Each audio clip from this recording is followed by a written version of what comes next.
Hi readers, welcome back to my channel. And normally I do not post on Sundays because people have got lives, and usually that's when I do a lot of my recording to post throughout the week. But today it was really important that I make something to post on Sunday because it is the 3rd anniversary of my father's death in 2021. If you watch my Week in Books that'll post on Tuesday, you'll see I had a moment where I forgot.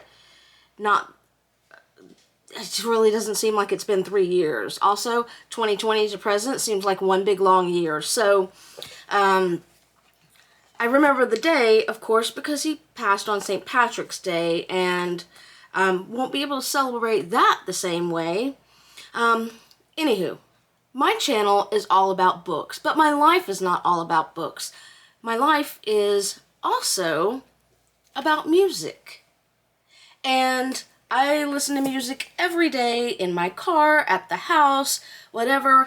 And my love of music came primarily from my father. My mom tried to censor my music. My dad did not. Weird. Anywho, after my dad passed, I listened to a lot of Jim Croce because I associate that with him. And one thing I'm so glad of is that my dad did discover YouTube long before he passed, and he would spend time watching videos on YouTube or listening to songs on YouTube, and sometimes we'd do that together when I came to visit. So, speaking of music, this was a gift that my mother gave to my father back in 1974, July 2nd, 1974. I don't know why she gave him a random present on July 2nd.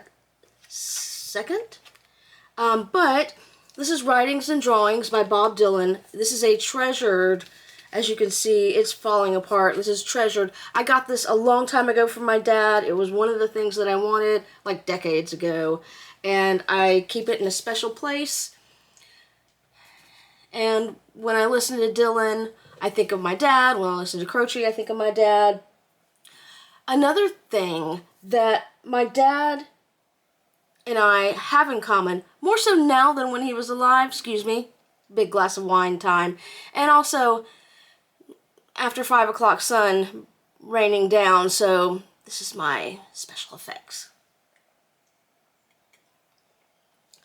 One thing that my father and I now have in common that we really didn't while he was alive is our interest in World War II. That said, I managed to confiscate some books from him years ago about World War II that I've not gotten around to reading yet, but that I intend to. One of them is Albert Speer, Inside the Third Reich. He gifted this to me a long time. Dad picked this up in Grafenwehr in 1971. I snatched this from Dad in 1996. Albert Speer, if you don't know, was a journalist, and he did, no, I lied. Sorry, I got Shire mixed up for a moment. Albert Speer worked for the Nazis, and he managed to, the way I understand it, he absolved himself from almost everything in his book Inside the Third Reich, which is bullshit, because he played more of a part than he let on. Another book that I snagged from my father was Cornelius Ryan, A Bridge Too Far. I've used this as a reference for some of my World War II classes.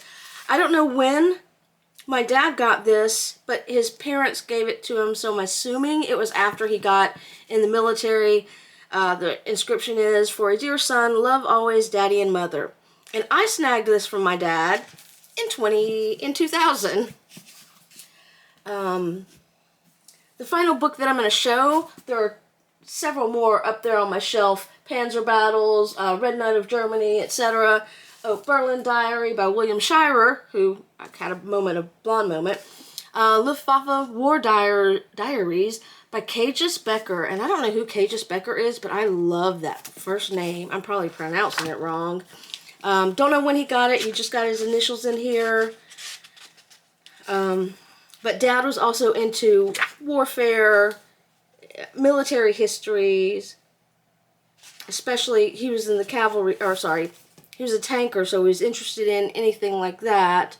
And another thing that I love is that my dad also underlined and wrote comments in books. We have that in common.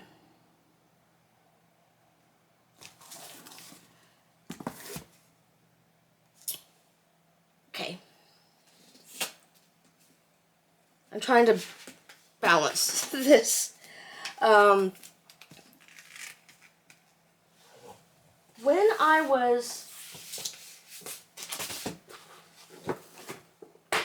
I didn't get my shit together before I started this. This was kind of an impulse. Okay.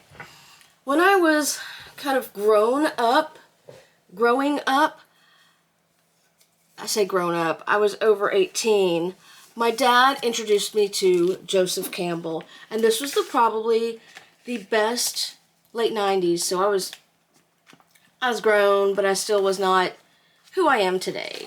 This was the best thing he ever could have given me, or best gift he ever could have given me. He did not give me this book. He gave me Joseph Campbell. He turned me on to Joseph Campbell, and I've loved this book. I have many, many tabs between this and The Power of Myth, which I just rebought. I have read and or listened to so much Joseph Campbell. It really formed my younger years, mostly my 30s. One of Joseph Campbell's famous sayings is "follow your bliss," and for a long time I thought that meant that you wouldn't have to hustle, or you wouldn't have to work, or you wouldn't have to try so hard if you were following your bliss. But that's not exactly accurate, I don't think, anymore. Now, with 20 years underneath my belt after I read this, I think somehow my bliss found me in my career and now in my reading journey. So anywho, again, this is really spur of the moment. I should have planned it out better, but what the hell. One thing about my father that not many people know is that he was an author. He also studied martial arts, and in particular, he liked knife and sword fighting, and he wrote a number of books about him. One that I don't have a copy of is his first book is Bowie and the Big Knife Fighting System. I don't know why I have a copy. I had one. At some point, it must have wandered off.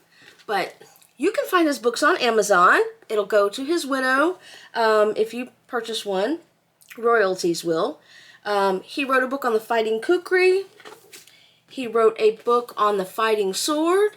And when we would go visit him, we would train together a little bit. And the last book that I have is The Fighting Tomahawk Volume 2. He wrote a Volume 1, and I don't have that either. I don't know what happened. Something special about Dad's books is, I don't know if you can see this, but there's a picture of him kicking somebody in the balls, and that he did all the line drawings himself. And he used himself as the model. And he taught me a lot, both about art and about martial arts, because he taught me how to take a picture, trace it over, and make it into a work of art. And I really appreciate that. And speaking of art, that is something we also have in common.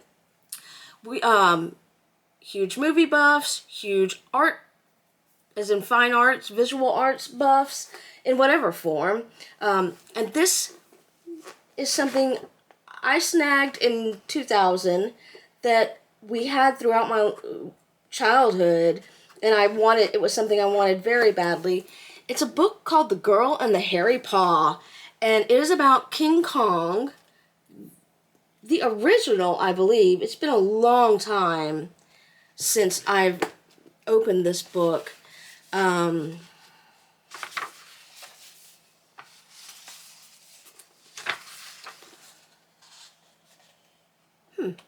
It was published in 1976. This is a first edition.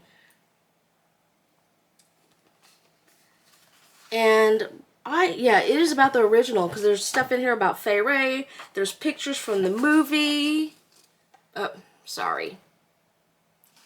The sun does not want you to look at the pictures or half of my face. Also, my sister and I will probably tie up over this. She wants it, but this was one of the books I took home with me after my dad passed. It is Alphonse Mucha, Masterworks. I got an opportunity to go to a Mucha exhibit in Raleigh, North Carolina, sometime this year, as in between 2020 and now. It was not 2024. It was like 22, I think. Finally, and bear with me, I'm going to move this a little bit so I can show this to you without the sun, but also, this is huge. And I bought this after my father had passed, and I wished he was still alive, because this is something I would love to take up and share with him. Not give it to him, but share with him, because he would have really appreciated it. And that is a Taschen publication. They do really great artsy kind of books. It is The Fantastic World of Frank Frazetta. Ooh. And you see how huge this book is. Look, that's my head. This is the book. I don't know if you guys know who Frank Frazetta was. He was an artist. He did art for some book covers, like Conan books. And he's got a very distinctive style.